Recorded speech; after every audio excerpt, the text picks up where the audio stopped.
வந்து ஹேமா கமிட்டி அப்படிங்கிற ஒரு விஷயம் வந்து கேரளாவில் ரொம்ப வைரல் ஆகிக்கிட்டு இருக்கு. அதுக்கான மேடை இது கிடையாது சார். நீங்க பேச வேண்டிய இடத்துல இருக்கீங்களா மேம்? இல்ல, பேச வேண்டியவங்க பேசணும். பெண்கள் நிறைய பேசிட்டாங்க, பேச வேண்டியது பேசணும். மேடம், இப்போ நீங்கள் பர்சன்டேஜ் கேட்டால் எப்படி மேடம் அடுத்த சான்ஸ் கொடுப்பாங்க உங்களுக்கு? கேட்கவே இல்லையே சார். தமிழ் சினிமாவில் இப்போ பேசும்போது பார்த்தீங்கன்னா ஈக்குவாலிட்டி பற்றி சொன்னாங்க. தமிழ் சினிமாவில் பெண்களுக்கு ஈக்குவாலிட்டி கொடுக்குறாங்களா? இந்த மேடை அதுக்கான ஒரு மேடையா? அது எந்த எந்த ஈக்குவாலிட்டிங்கிறது ரொம்ப பெரிய ஒரு வார்த்தை. அது எந்த வகையில் சொல்கிறீங்க? ஹீரோக்கு மட்டும்தான் முக்கியத்துவம் படத்தில் எப்பயுமே இருக்கும். ஸோ ஹீரோயினுக்கு அந்த போர்ஷன் மட்டும்தான் இருக்கும். அதை வச்சு கேட்குறேன். எனக்கு ஐ டோன்ட் நோ இது இந்த கேள்வி இந்த ஒரு மேடையில் எப்படி பதில் சொல்கிறதுன்னு தெரியல. இந்த படத்தில் பார்த்தீங்கன்னா எல்லா கேரக்டருக்குமே அதுக்கான ஸ்பேஸ் இருக்குது. தமிழ் சினிமா ஒட்டுமொத்தமாக பேசக்கூடிய மேடை இது கிடையாது. அது நம்ம தனியாக ஒரு காஃபி குடிச்சு நம்ம பேசலாம். சார், இங்கே விமல் ஃப்ரம் தந்தி டிவி.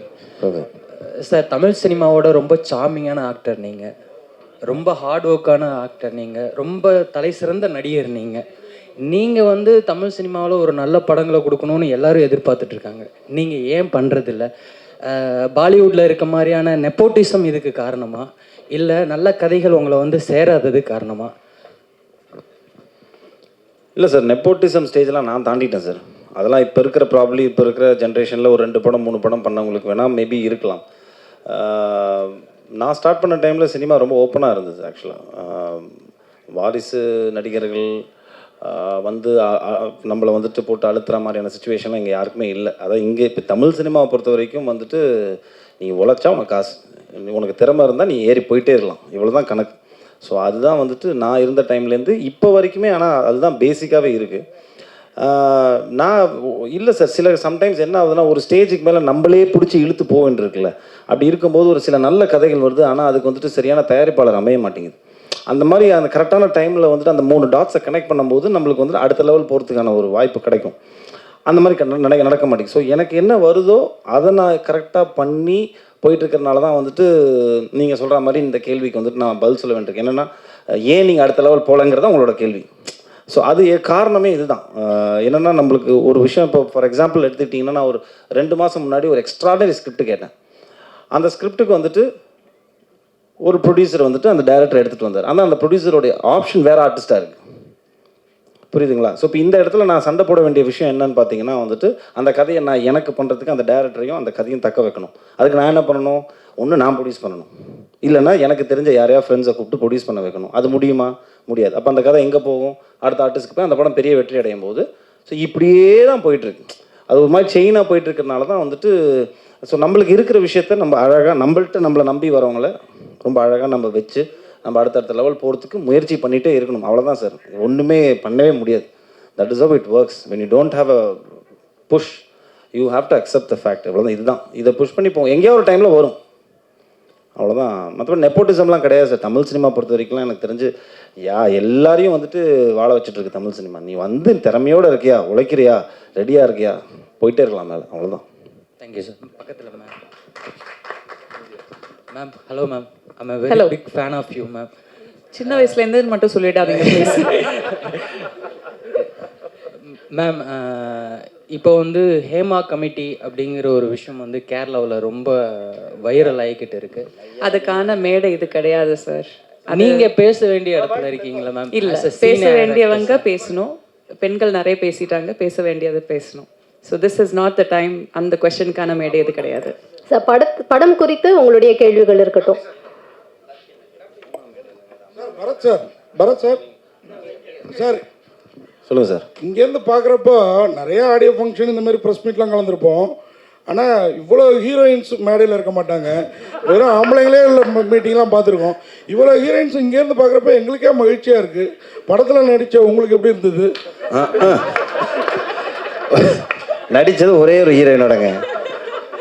இது வந்துட்டு 4 கதை சேர்ந்த ஒரு படங்கிறனால 4 கதையோட மொத்த ஹீரோயினும் இங்கே இருக்காங்க. ஆனால் நான் நடித்தது அந்த ஒரே ஒரு ஹீரோயினோட தான், சினியோட தான் நடிச்சிருக்கேன் நான். ஆமாம், நான் இல்லை, இவங்களோட காம்பினேஷன் இருக்குது. அஞ்சலி அவங்களோட இருந்தது, பட் இவங்க மேடமோட இல்லை. மற்றபடி பவித்ரா லக்ஷ்மி அவங்களோட இல்லை. பட் ஆனால் இந்த கதை வந்துட்டு கொஞ்சம் விமன் எம்பவர்மெண்ட் நிறைய இருக்குது இந்த படத்தில். நிறையா விமனுக்கு நிறைய இம்பார்ட்டன்ஸ் இருக்குது இந்த படத்தில். ஸோ அந்த வரைக்கும் எனக்கு சந்தோஷம் தான். பட் நடித்தது ஒரு ஹீரோயினோட தான். அதே மாதிரி பரத் சார் உங்கள் இளமையோட ரகசியம் சொல்லுங்கள். ஏன்னா நான் வந்து 31 வருஷம் ஃபீல்டில் இருக்கேன், ஆனால் கிழவனாவே மாறிட்டேன். நீங்கள் 21 வருஷம் ஆனாலும் அப்படியே இருக்கீங்க, அது எப்படி?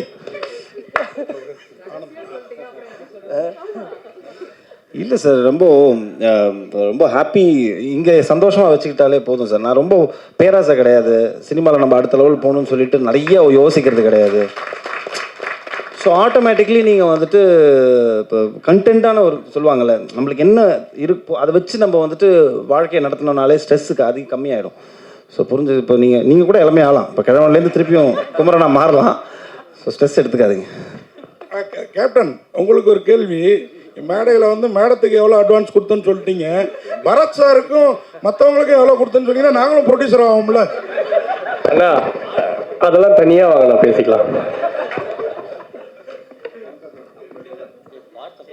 டைரக்டர் சொல்லுங்க. ஆக்சுவலாக மெட்ராஸ்னு ஒரு படம் வந்தது. அது வந்து ஒரு துரோகம் அப்படின்ற ஒரு கான்செப்டில் போச்சு. அது பல அரசியல் இதெல்லாம் பேச ஆரம்பிச்சு. உங்களுடைய ஒன்ஸ் அப்பான் டைம் மெட்ராஸ் அப்போ வந்து ஃபுல்லாக பார்த்தீங்கன்னா கத்தி தான் பேசிச்சு. நீங்கள் கன்னுடைய புல்லட் வச்சுருக்கீங்க, என்ன சொல்ல போகிறீங்க? டைட்டில் வந்து பார்த்தீங்கன்னா இது ஒரு இந்த கன் வர்றதுக்கான ஒரு அடிப்படை சம்பவம் இருக்குங்களா, அது வந்து ஒரு 12 இயர்ஸ்க்கு முன்னாடி நடந்த ஒரு உண்மை சம்பவம். ஸோ அதை வந்து உங்களுக்கு ஞாபகப்படுத்துகிற மாதிரி தான் அந்த டைட்டில் நான் வச்சுருக்கேன். அது மட்டும் இல்லை, இது வந்து எல்லா லாங்குவேஜும் கொண்டு போகணும்னு நினச்சோம். உலகம் முழுக்க பார்த்தீங்கன்னா once upon time in America இருக்கும், ஹாலிவுட் இருக்கும். ஸோ இந்த டைட்டில் கேட்கும்போது பிடிக்கும் எல்லாருக்குமே. ஸோ மெட்ராஸ் அப்படின்னு ஒரு டைட்டில் இல்லை. அப்போது என் ப்ரொடியூசர்கிட்ட ஷான் அவர்கள்ட்ட சொல்லும்போது 2 டைட்டில் சொன்னேன். அது இது ஓகேன்னு சொன்னார். நான் சென்னைன்னு சொன்னேன், அவர் தான் மெட்ராஸை மாற்றினது. அப்புறம் மேடம் நீங்கள் மேடையில் சொன்னாங்க, நீங்கள் எப்பவுமே ஒரு லக்கி சாம் சொன்னாங்க. என்னென்னா 100 கோர்ஸில் வந்து படம் பண்ணிடலாம், உங்கள்கிட்ட ஜெயிச்சிடலாம் அப்படின்னு சொன்னாங்க. அதில் நீங்கள் சொன்னீங்க 20% கேட்குறீங்க. இப்போ நீங்கள் கேட்டீங்கன்னா எப்படி? நான் எப்போ கேட்டேன்? பேசுனீங்களே, அது மட்டும் தான் கேட்டேன், நான் வேற என்னமோ சொன்னேன். சரி சொல்லுங்க, கேள்வி சொல்லுங்க. அதான் மேடம், இப்போ நீங்கள் பர்சன்டேஜ் கேட்டால் எப்படி மேடம் அடுத்த சான்ஸ் கொடுப்பாங்க உங்களுக்கு? நான் கேட்கவே இல்லையே சார். அதான் அவங்களா அந்த பெர்ஃபார்மன்ஸ் ஒத்துழைப்பு எல்லாம் பார்த்து அவங்களா கொடுக்குறேன்னு சொன்னாங்க. நான் கேட்கவே வாங்கிடுவீங்க. ஏன் வாங்கினேன்? நம்மளை தேடி வர லக்ஷ்மி நம்ம எப்போ வேண்டான்னு சொல்லக்கூடாதுங்க, அது இப்போ சொல்லவே கூடாது. டேரக்டர் சார் சொல்லுங்க. டேரக்டர் சார், இப்போ வந்து ஒரு படத்தில் ஒரு ஹீரோயின் வச்சு பண்ணுறது பெரிய விஷயம். எத்தனை ஹீரோயின், அது இல்லாமல் வந்து ஒரு நல்ல ஆக்டர் ப்ளஸ் நல்ல அழகான ஒரு ஹீரோ, அவரை வச்சு பண்ணும்போது ஹீரோ கண்டிப்பாக ஒரு விஷயம் சொல்லுவார், எல்லா ஹீரோவே வச்சு பண்ணுறீங்க, எல்லாத்துக்கும் எங்களுக்கு காம்பினேஷன் கொடுங்கன்னு கண்டிப்பாக கேட்டிருப்பாரு. நீங்கள் என்ன சொன்னீங்க? நான் அது மாதிரி எதிர்பார்த்தேன், ஆனால் அந்த மாதிரி எந்த கேள்வியும் எழவே இல்லை. அந்த மாதிரி எந்த கேள்வியும் எழலை. எல்லாருமே சப்போர்ட் பண்ணாங்க. முக்கியமாக பரத் சாரும் ரொம்ப அதை பற்றி கேட்க கதை என்ன சொல்லுதோ அதை மட்டும் பண்ணுங்கன்னு சொன்னார். ஹீரோக்காக எதுவும் பண்ண வேணும்னு சொன்னார். இது பேசிக்கலி ஒரே படத்தில் 5 ஹீரோயின்ஸ் நடிக்கிற படம் இல்லை. இது பக்கத்து வீட்டு கதை, அந்த வீட்டு கதை, அந்த வீட்டு கதைன்னு சொல்லிட்டு 4 வீட்டு கதையோடையும் சேர்ந்து கடைசியில் வந்துட்டு வரும். ஸோ எங்கள் வீட்டுக்கு ஒரு பொண்டாட்டி தானே இருக்க முடியும், அவ்வளோதான். அதோட அம்மிக்கிட்ட உட்காரணும். அடுத்த வீட்டுக்கு வேற ஒரு கதை இருக்கும். ஸோ இப்போ நீங்கள் குழப்பிக்கிட்டீங்க. பரத் சார் ஒரு ஹீரோ இருக்கார், 4 ஹீரோயின் இருக்காங்களே, எனக்கு எதாவது காம்பினேஷன் தெரியலையாங்கிற கணக்கே வராது. ஏன்னா இது 4 வாழ்வியல் சம்மந்தப்பட்ட ஒரு படம். புரிஞ்சிருச்சிங்களா? 4 பேரோட கதை, அது மொத்தமாக வந்துட்டு ஒரு பிஸ்டலில் மர்ஜ் ஆகும்.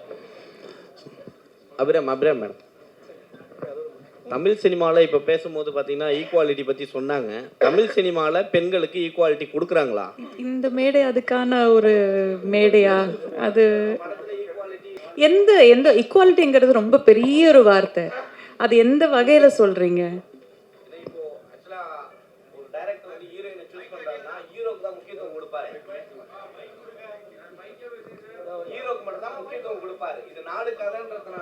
ஹீரோக்கு மட்டும்தான் முக்கியத்துவம் படத்தில் எப்பயுமே இருக்கும். ஸோ ஹீரோயினுக்கு அந்த போர்ஷன் மட்டும்தான் இருக்கும். அதை வச்சு கேட்குறேன். எனக்கு ஐ டோன்ட் நோ, இது இந்த கேள்வி இந்த ஒரு மேடையில் எப்படி பதில் சொல்கிறதுன்னு தெரியல. இந்த படத்தில் பார்த்தீங்கன்னா எல்லா கேரக்டருக்குமே அதுக்கான ஸ்பேஸ் இருக்குது. அது ஆண் பெண்கிற வித்தியாசமே கிடையாது. ஒரு டிரான்ஸ்ஜெண்டர் உமன் கூட நடிச்சிருக்காங்க. அவங்களுக்கான ஸ்பேஸ் கூட இந்த படத்தில் இருக்குது. ஸோ இந்த படத்தை பொறுத்த வரைக்கும் எல்லா கேரக்டருக்குமான ஈக்குவாலிட்டி கண்டிப்பாக இருக்குது. தமிழ் சினிமா ஒட்டுமொத்தமாக பேசக்கூடிய மேடை இது கிடையாது. அது நம்ம தனியாக ஒரு காஃபி குடிச்சு நம்ம பேசலாம்.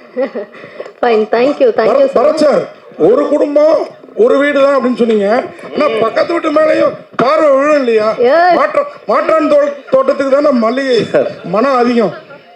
பார்க்கறதோட நிறுத்திக்கிட்டீங்கன்னா உங்களுக்கும் நல்லது, பக்கத்து வீட்டுக்கும் நல்லது. பார்க்கறதுல தப்பும் கிடையாது. ஃபைன்.